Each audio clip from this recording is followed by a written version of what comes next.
এই মুহূর্তে আপনারা চোখ রেখেছেন প্রিয় চ্যানেল রোজ বাংলার পর্দায়। সাথে রয়েছি আমি সাদ্দাম, পৌঁছে দিচ্ছি আপনাদের কাছে আজকের এই মুহূর্তের সেরা এক্সক্লুসিভ খবরগুলো।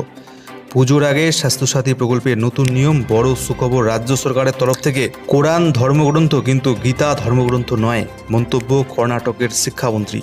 কেন এমন মন্তব্য করলেন তিনি, বিস্তারিত থাকছে আপনাদের জন্য। এছাড়াও নোটবন্দি, প্রধানমন্ত্রী নরেন্দ্র মোদীর নোটবন্দি পরিকল্পনা চূড়ান্ত ব্যর্থ, এমনটাই কিন্তু সামনে এলো তথ্য।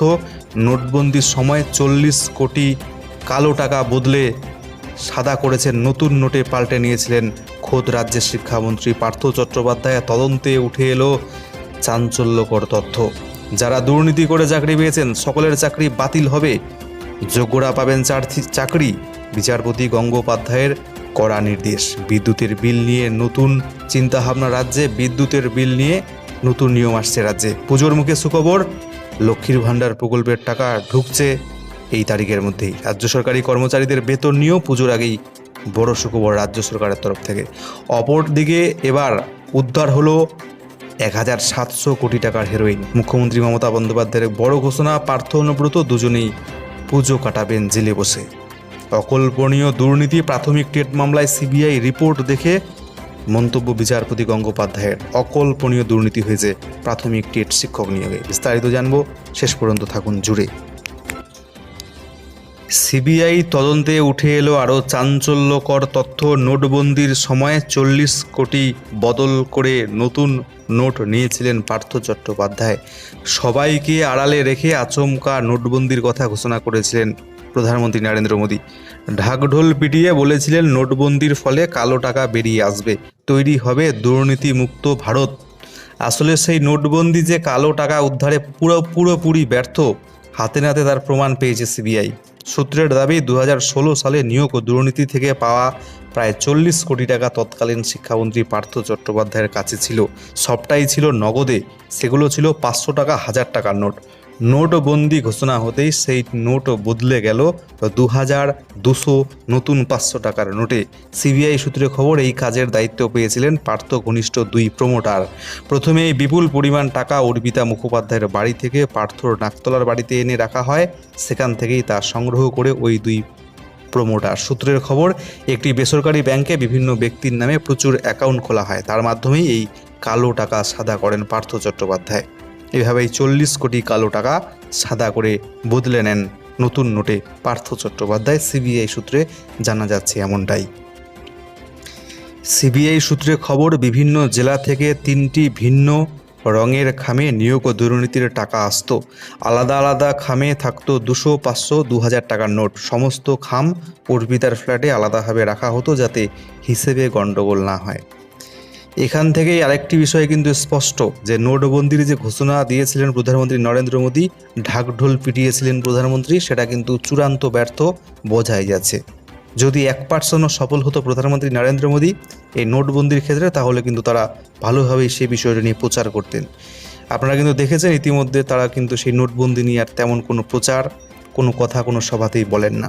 তার মধ্যে এরকম ঘটনা কিন্তু অহরহ সামনে আসছে। খোদ রাজ্যের এক মন্ত্রী 40 কোটি টাকা কিন্তু কালো টাকা বদলে সাদা করে নিয়েছেন, নতুন নোট বদলে নিয়েছেন।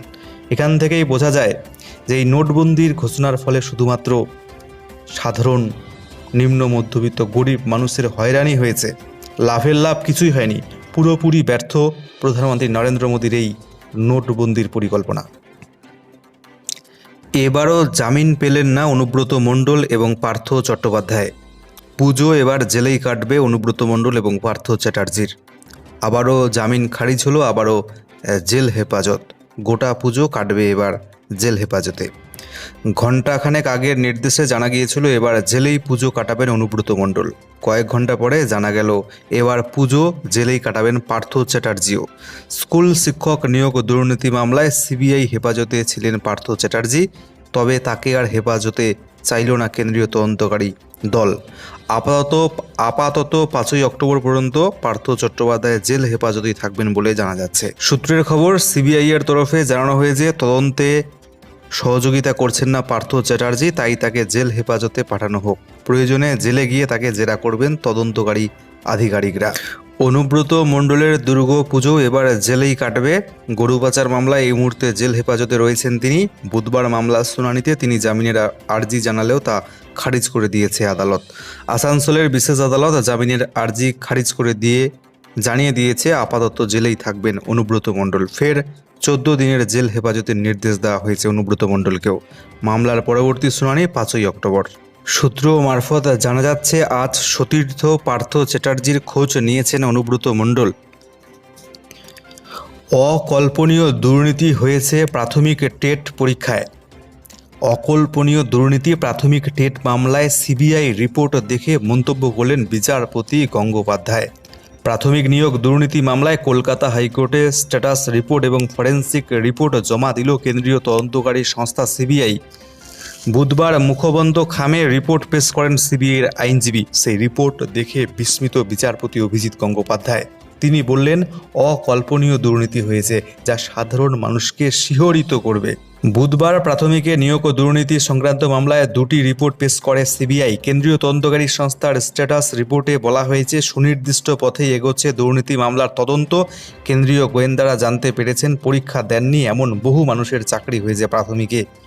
শীঘ্রই এই মামলার তদন্ত শেষ হবে বলে উল্লেখ করা হয়েছে। এই রিপোর্ট খুলে পড়েন বিচারপতি গঙ্গোপাধ্যায়। তিনি বলেন, প্রাথমিকে নিয়োগে দুর্নীতি কল্পনা করা যায় না।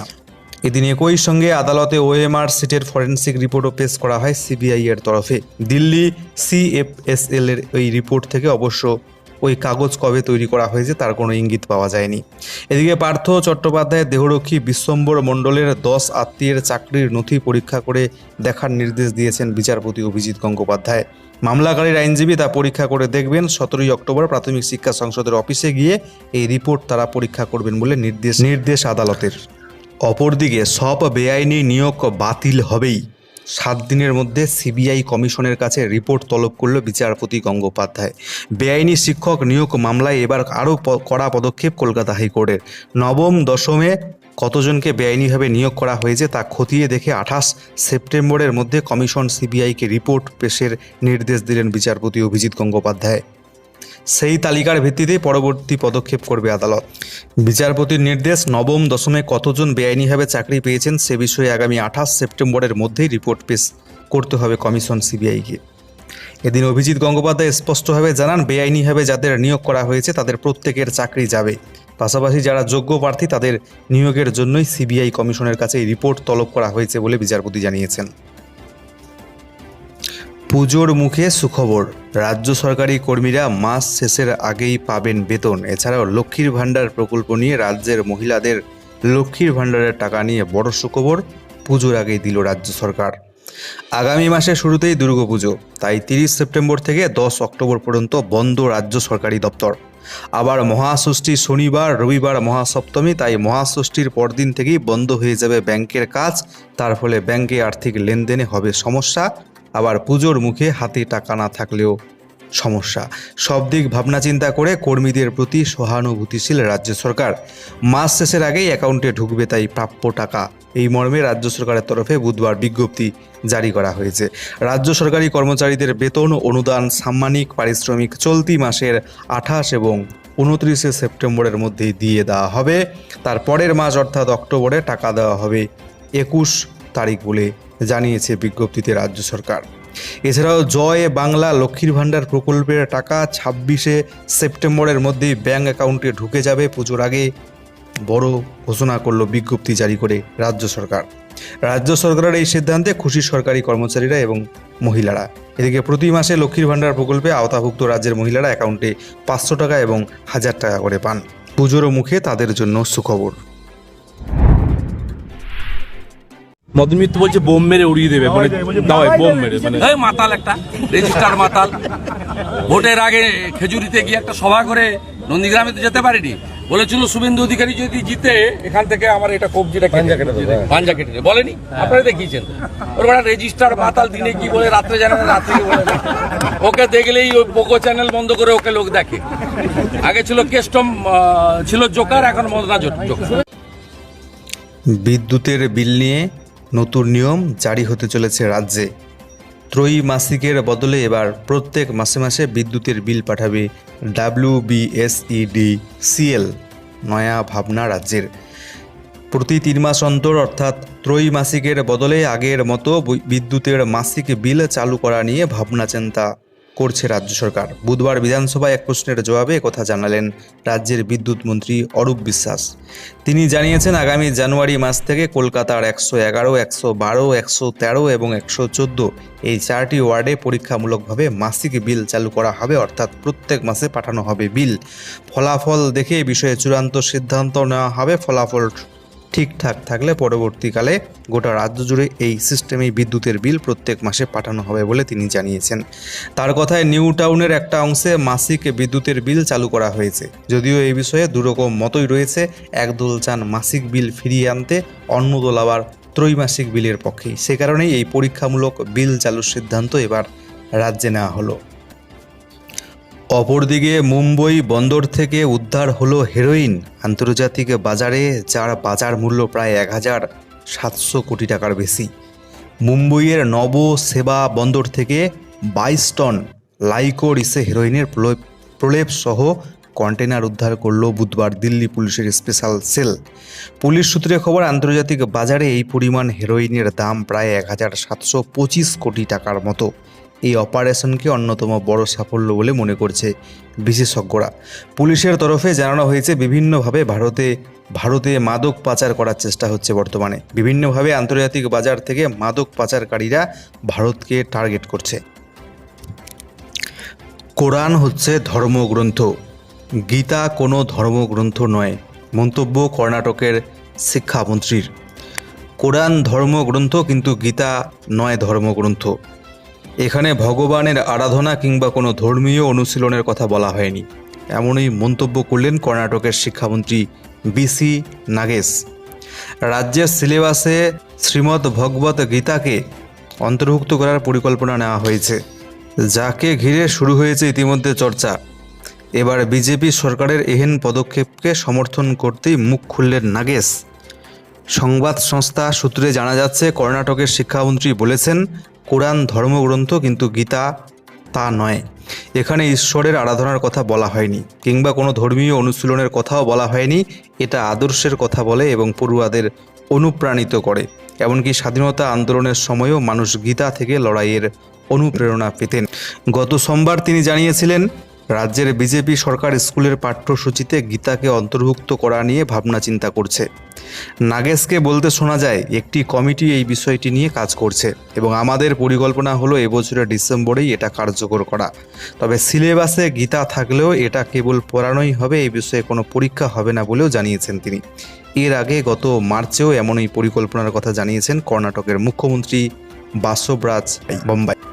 এদিকে রাজ্যের প্রাক্তন মুখ্যমন্ত্রী তথা কংগ্রেস নেতা সিদ্ধারামাইয়া জানিয়েছেন, এই পদক্ষেপ নিয়ে তাদের কোনো আপত্তি নেই, কিন্তু সবথেকে আগে দরকার পড়ুয়াদের জন্য যথাযথ শিক্ষা ব্যবস্থা তৈরি করা।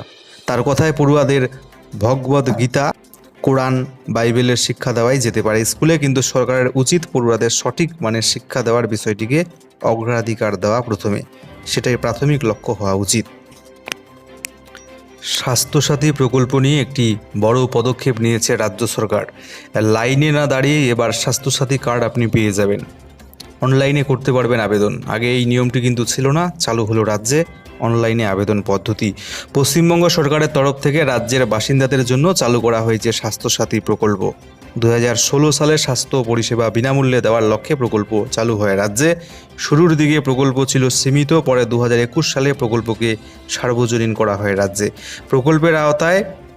প্রকল্পের আওতার মধ্যে থাকা পশ্চিমবঙ্গের বাসিন্দারা 5 লক্ষ টাকা প্রত্যেক বছর স্বাস্থ্য পরিষেবার ক্ষেত্রে আর্থিক সাহায্য পেয়ে থাকেন এই কার্ডের মাধ্যমে।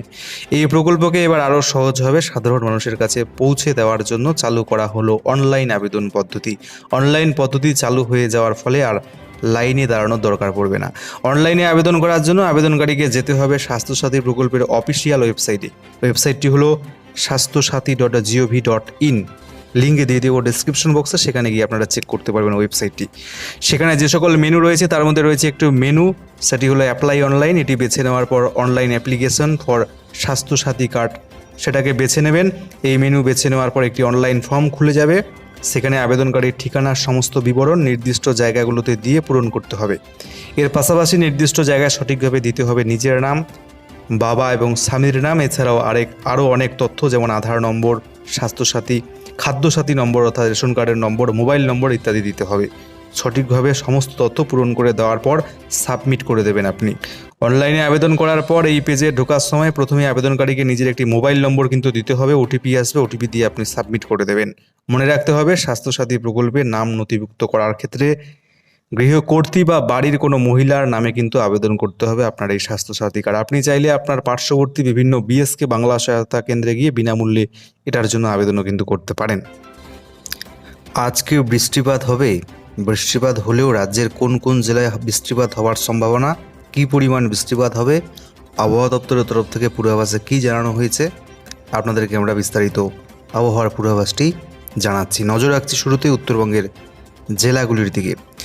আজকে উত্তরবঙ্গের সমস্ত জেলাতেই তথা উত্তরবঙ্গের দার্জিলিং, জলপাইগুড়ি, কালিম্পং, আলিপুরদুয়ার, কোচবিহার, উত্তর এবং দক্ষিণ দিনাজপুর, মালদা, উত্তরবঙ্গের সমস্ত জেলাগুলোর দুই একটি জায়গায় আজকে বিক্ষিপ্তভাবে হালকা মাঝারি বৃষ্টি কিন্তু হতে পারে, তার সাথে দুই একটি জায়গায় বজ্রপাতের সম্ভাবনাও থাকছে। ভারী অতি ভারী বৃষ্টিপাতের কোনো সম্ভাবনা আজকে উত্তরবঙ্গের কোনো জেলার জন্য নেই।